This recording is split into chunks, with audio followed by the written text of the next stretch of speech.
9.1 chapter 9 है, ठीक है। हमारे चैनल का नाम है मैथ की नगरी। क्वेश्चन नंबर 1 कह रहा है a circus artist is climbing a 20 metre long rope which is tightly stretched and tied from the top of the vertical pole to the ground. Find the height of the pole if the angle made by the rope with the ground level is 30 degree. See figure 9.1 9.1 का ये figure है। अब हिंदी में मैं इसे पढ़ रहा हूँ। सर्कस का एक कलाकार एक 20 मीटर लंबी डोर पर चढ़ रहा है जो अच्छी तरह से तनी हुई है और भूमि पर सीधे लगे खंबे के शिखर से बंधा हुआ है। यदि भूमि स्तर के साथ डोर द्वारा बनाया गया कोण 30 डिग्री है तो खंबे की ऊंचाई ज्ञात करनी है। कह रहा है एक सर्कस का कलाकार है जो 20 मीटर लंबा एक रस्सी है उस पर चढ़ रहा है, ठीक है।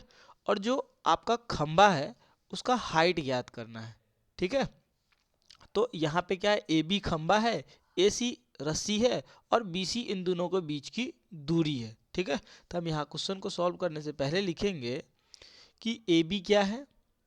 ए बी आपका ये है खंबा, ठीक है, जिसे इंग्लिश में हम क्या कहते हैं, पोल, ठीक है। और जो ए सी है आपका वो क्या है, वो आपका डोरी है यानी कि रस्सी है, जिसे हम इंग्लिश में रोप कहते हैं। डोर है ये, जिसे हम इंग्लिश में रोप कहते हैं, ठीक है। और जो आपका बीसी है वो क्या है, दूरी है। तो हमें एसी पता है, एसी इक्वल टू कितना है 20 मीटर और हमें ज्ञात करना है ए बी। तो ऐसे क्वेश्चन को सॉल्व करने के लिए हम क्या करते हैं, देखिए ये एक समकोण त्रिभुज का निर्माण कर रहा है। तो समकोण त्रिभुज के सामने का ये जो भुजा होता है वो क्या होता है, एच यानी कि कर्ण होता है, ठीक है, जिसे हाइपोटेनस कहते हैं।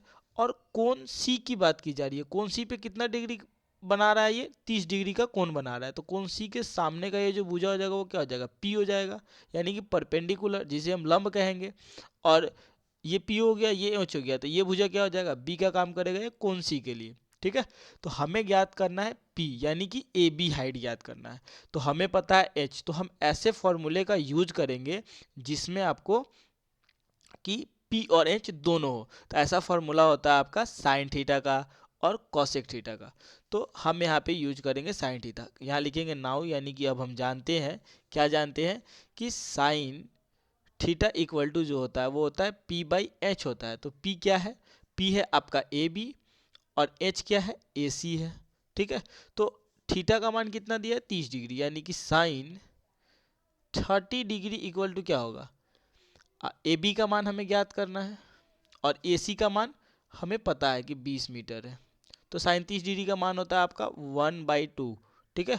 अगर ये आपको ट्रिगोनोमेट्रिक टेबल यानी कि त्रिकोणमिति सारणी नहीं याद है तो आई बटन पे आपको लिंक दिख रहा होगा, वहाँ से जाके आप उस वीडियो को देख लीजिएगा, ठीक है, जिसमें आपको ये त्रिकोणमिति सारणी यानी कि ट्रिगोनोमेट्रिक टेबल याद हो जाएगा उसको देखने के बाद।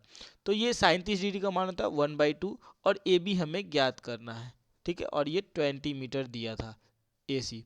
तो जब इक्वल टू रहता है 1/2 equal to A B by 20 metre, तो इसमें क्या होता है, क्रॉस मल्टीप्लाई हो जाता है। तो क्रॉस मल्टीप्लाई करेंगे तो क्या होगा, 20 metre into 1 equal to A B into 2 हो जाएगा। तो ये कितना हो जाएगा 20 मीटर और ये 2 ए बी हो जाएगा।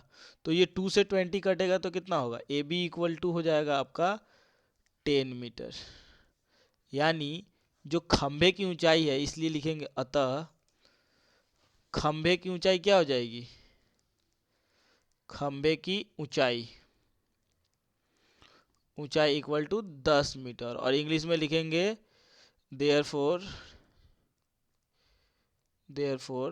द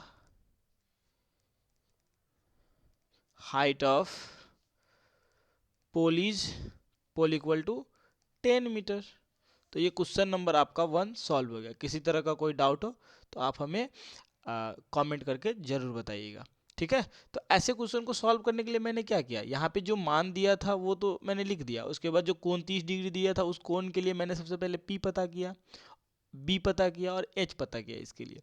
उसके बाद मैंने ये देखा कि किस भुजा का मान दिया, यानी कि किस साइड का हमें वैल्यू पता है। तो हमें एच का पता था, तो अब हम ऐसे फॉर्मूला को यूज करेंगे कि जिसमें एच और पी दोनों, हमें पी ज्ञात करना था तो एच और पी हो तो वो था किसमें, साइन थीटा में है और कॉसेक कॉसेक थीटा में है। ठीक है, तो हमने यहाँ पे साइन का यूज किया, आप कॉसेक के साथ भी इसे बना सकते थे। ठीक है, तो ये आपका क्वेश्चन 1 सॉल्व हो गया।